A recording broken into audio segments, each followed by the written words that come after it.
The summer I learned to listen began with rain tapping the dusty lane and the scent of bread rising in Grandmother Mae's oven.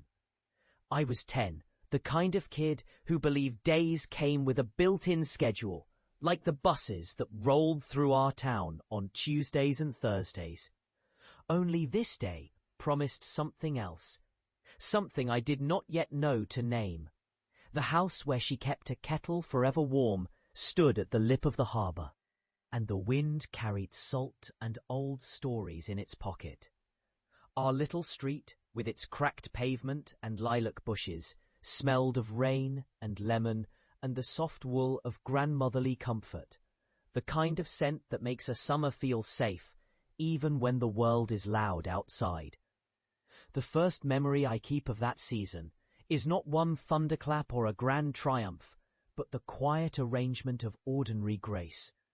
Grandmother Mae's kitchen always had a rhythm, like the tide that lapped against the pilings at the quay. The clock ticked with a patient patience that seemed to say, "We have time." The window above the sink framed the harbour white sails, a gull hanging in the air as if it had forgotten to move, the fishmonger's bell tinkling faintly from the corner. On the table lay a yellowed notebook, bordered edges softened by use, in which I recorded the little things, the way steam curled from a pot, the exact shade of green the basil leaves wore when the sun found them just so, the chorus of crickets that rose at dusk as if someone had turned a small crank somewhere in the hills. That morning began with the rain, but the rain did not stay.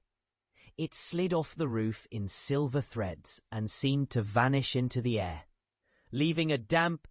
She sent me, a child with sleeves rolled up to the elbows and a stubborn grin, to gather the empty jars from the pantry shelf, a task so small it felt like a mission. The ritual of that summer grew out of those tiny errands, walking to the dock, shoes caked with the morning dust of the road, listening to the harbour speak in groans of rope and the distant crack of a wooden plank settling after a night's rain. We would pass the old man who sold coins and chalk, who told stories in the lilt of a voice that knew the harbour's memory better than any map. We would pause to watch the nets being mended, hands moving with a patient insistence that seemed to forget about itself only long enough to fix what time had worn. The smell, seaweed, salt, tar, clung to the air as if it wanted to colour the day itself. Grandmother Mae's workbench was a cathedral to small fixes, a needle and thread like a wand, a spool of heavy twine that wore its own weathered pattern of marks and nicks, a knife that glinted with the proof of many careful cuts. It was there I learned the first rule of the summer, that to mend something is to listen to what it is trying to say as it falls apart. She would set a torn net on the plank and say, "Watch it breathe again," and I would prod the fibres with the blunt end of a pin, not quite sure what I was doing, but sure that I wanted to belong to the moment long enough to see it through. We kept our days small, but the world expanded between breakfast and supper. A neighbour boy named Jonah, a year or two younger than me, would come by at noon with a bandaged knee and a stubborn refusal to be brushed away by kindness. He had a way of standing at the edge of things, the edge where the grown-ups' voices softened and the world felt large enough to contain both fear and hope. I learned from Grandmother Mae to welcome him without questions, to offer him a place at the table where the bread was still warm and the jam jars shone like little moons. I learned from Jonah, too, the art of quiet bravery, the way a boy can hold back a cough and keep laughing at a joke on the cusp of tears. On the afternoon of the third day, the heat settled over the harbour like a pressed hat on a head. The village seemed to lean closer to itself, as if listening to the breath of the sea as it moved through the lanes. We had spent the morning untangling a badly knotted net, and I had learned enough to pretend I understood what I was doing. which was fine with me, because Grandmother Mae smiled that way you smile at a child who has done something you know they will remember forever. The moment came, not as a sudden shock, but as a soft, inevitable turning towards something delicate. A little boy, not Jonah, but another child from the next street, stood watching us work. He wore the loose, pale shirt of someone who has not learned to hurry, and his hands trembled as he clutched a bottle of fizzy drink like a lifebuoy. A game of tag began to form in the open space near the shed, a space that seemed to hold a map of the day's possibilities. It was Grandmother Mae who broke the spell, not with a grand gesture, but with a small, almost incidental act that proved to me something I did not yet know to name.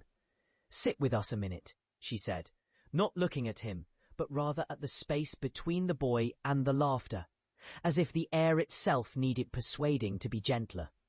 She poured him a glass of water from the pitcher that always sat there, cool and bright as a small moon. The children paused, then returned to their games, a rhythm resuming like a lighthouse swinging its beam back and forth. He did not smile in return, not yet, but he took the cup and sat, and in that moment something changed in him, something that did not depend on a game or a dare or a shout of triumph. It was as if the harbour itself exhaled a longer breath and allowed him a place in it. That afternoon, Grandmother Mae showed me how to tie a line to a cleat the right way, and explained in a few simple words that every fisherman's life depends on a thread of trust between the net and the sea, between a hand and a heart, between a child and a neighbour who might be shy or frightened, or simply unsure of where they belong. The lesson was not loud. It was woven into the quietness after the last throw of the day's net. The kind of quiet that arrives when you have found the right word for something you did not realize you were missing. As the sun drifted toward the horizon, painting the harbor in copper and rose, the memory sharpened into something tender and precise. Belonging is a practice, not a feeling. Something you do with your hands and your attention. The series of small acts that might seem insignificant, but are in fact the thread that holds a life together. That night, after supper stale bread warmed again, a pot of stew that tasted of sea and home, we tucked ourselves into the porch chair where the wind could tell its stories through the screens. I watched Grandmother Mae move with a patient certainty that comes only from a life spent listening to the world and to the people within it. In her slow, careful way, she taught me to listen, not just with my ears, but with my skin. When I packed away the note-filled notebook I kept on the windowsill, I put aside more than scraps of memory. I placed in it a map of how to live with care, how to mend what is torn, how to wait for someone else to find their balance, how to listen until the room grows quiet enough for a truth to surface that you did not know you were seeking. In the years since, the memory has grown heavier with meaning and lighter with grace, as a sailor learns to weigh a heart against an anchor. I did not realize then that the simple acts, tying a net, offering a glass of water, inviting a frightened child to stay at the table, would become the architecture of the person I would become. I did not know that the harbor's rhythm would become the rhythm of my days, guiding my steps as surely as the old clock that settled in the hall and counted out the hours with a patience that felt like a blessing. Now, in the late quiet of my life, I walk slowly through the memories and find that they have become a room I carry with me. The door always open to the sound of Grandmother Mae's soft voice, saying, "We mend because the world needs us to keep going." The scent of bread and rain still lingers in the corners of my mind, a fragrant reminder that a home is not a place, but a practice, the daily act of noticing, of leaning toward another, of choosing to stay a moment longer for the sake of someone else's peace. Time has carried me far from the harbour, far from the small rituals that once anchored me. Yet the lesson remains intact, a quiet harbour within. The sea has taught me to listen to the pauses between waves, to listen for the breath in a room when someone speaks a little too softly, to listen for the unspoken wish that lies at the edge of every set of hands, ready to work. And so I have spent my days in the same manner, repairing what is frayed in others, feeding what is hungry in their hope, letting the stubborn parts of myself give way to gentleness, one small act at a time.